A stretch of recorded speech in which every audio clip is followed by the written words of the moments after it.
Hey guys, I'm here to show you a couple of variations on the bridge exercise today. So in traditional strength training, the bridge is used for strengthening the back, the hips, the hamstrings. It's used for trunk stability, core strength, stabilizing the low back and the hips. And in your workout, you can do so many different types of bridges, single leg bridges, elevated bridges, weighted bridges. I mean, there are countless variations of this exercise. I'm going to show you some you probably haven't seen before, and this would not be used in the traditional sense of strength training. This would be used more for rehab, for back and hip injuries, and maybe even a warm-up exercise. I use it for all of those. Not all of you may know this, but about 4 or 5 years ago, I was diagnosed with pelvic floor dysfunction. So on my right hip, I am in a constant amount of pain. Now it's very minimal, I have it pretty controlled, but some of my muscles still are overactive. They work when they don't need to. They pull on my hip, they pull on my sacrum, and my tailbone, and pull everything out of place. And from time to time, I experience a great amount of pain. My level of pelvic floor dysfunction, I essentially woke up one day and I could not walk. I had to literally teach myself how to walk all over again. I had to teach, you have primary activators and secondary activators when you go to do a movement with your hips. My primary activators just would not turn on, and my secondary activators, like the kickstands, to my primary activators were overworking. So I had this huge imbalance, and it was a full year before I could get back to a semi-regular workout again.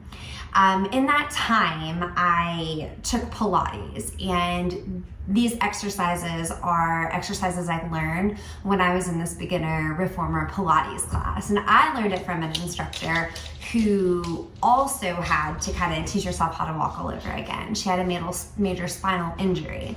So these exercises carry a lot of weight with me, and with my clients who have back and hip injuries, and it really brings a lot of relief. So let's get started. You just need some floor space. So you're gonna start on your back. I feel like my dog's gonna come in and get right in the mix. We're gonna start on your back, feet are hips width apart. The first one is just a rolling bridge. So what I like to tell people to do is take your hands flat on the ground. The wider they are, the more help you have. So if it's really difficult, you can come wide. Take your hips and push them into the floor gently. So you're basically just trying to flatten your low back. You're gonna lift your hips straight up, just as far as is comfortable. You're not trying to come into a huge arch or anything like that. You want a straight line from your knees all the way to your shoulders. You're gonna roll down one vertebrae at a time, nice and easy and slow. We're not in a hurry here. And let your back fully relax. Flatten, lift, just as far as comfortable. So if anything creates pain, don't go that high. Rolling down. What this is doing, first, you've got a set of muscles that run from like the top of your eyes, around your skull, all the way down to your tailbone. Those are called your erector spinae, and we're stretching those out nice and easy. And as that stretches, it stops pulling on the vertebrae. Straight up and rolling down. The next thing that it's doing is it's slowly waking up all of your muscles in your hip and in your trunk. Hips and your trunk. It's also helping to floss the nerves in your spine. So it's basically giving them room to move around, get some good blood flow and things like that. The next one that we're gonna do is we're gonna lift up. You're going to drop one hip, lift it back in line, drop the other hip, lift it back in line, and roll down just a little bit. Drop the right hip, lift it back up, drop the left hip, lift it back up, and come down just a little bit more. Dropping the right hip just a little bit, lifting it back up in line with the left, dropping the left, lift it back in line with the right, roll all the way down, and just let your knees roll side to side just for a second before we go back into it.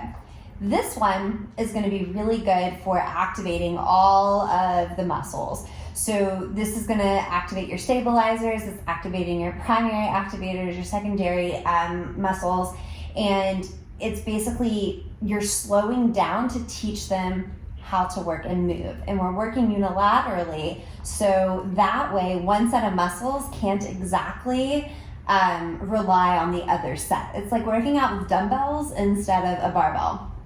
So lifting up again, dropping the right, lifting it back up, dropping the left, lifting it back up, rolling down just a little bit, dropping the right, lifting it back in line with the left, dropping the left, lifting it back in line with the right, rolling it down a little bit more, one more round, dropping the right hip, lifting it back in line, dropping the left hip, lifting it back in line, and coming all the way down. And then finally, we're gonna do, instead of your hips dropping right and then left, we're gonna move it out to the right, shift it out to the left. I'm actually gonna turn a little bit so you may see this a little bit better. All right, we're gonna lift up. You're gonna push your hips out to the right just a little bit, bringing it back in.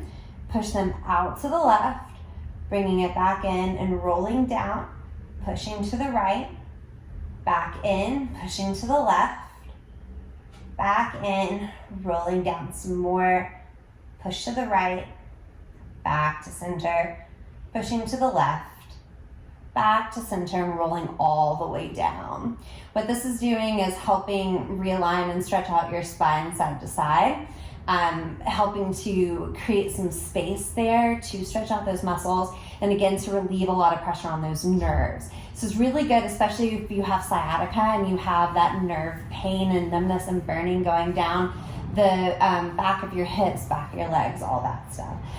We're gonna do it one more time, lifting up, pushing out to the right, bringing it back in, pushing to the left, bringing it back to center, rolling down just a little bit, pressing one side, pressing the other, bring it back to center, rolling down a little bit more, pressing to the right, back to center, pressing to the left, back to center, and rolling down. And when you're done, you can just take your knees side to side.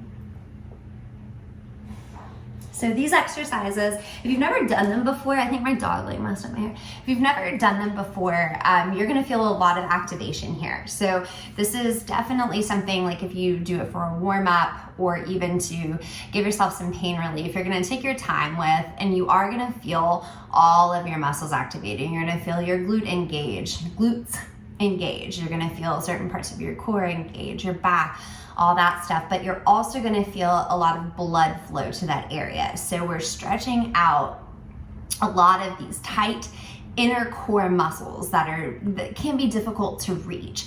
And while we're doing that, we're creating a lot of stability. So for anyone who has back or hip pain, this is going to help strengthen those areas and really support your spine and your hips. It's gonna help realign you so that over time you have less pain, and it's gonna help you to move better so that you stop putting yourself in these positions.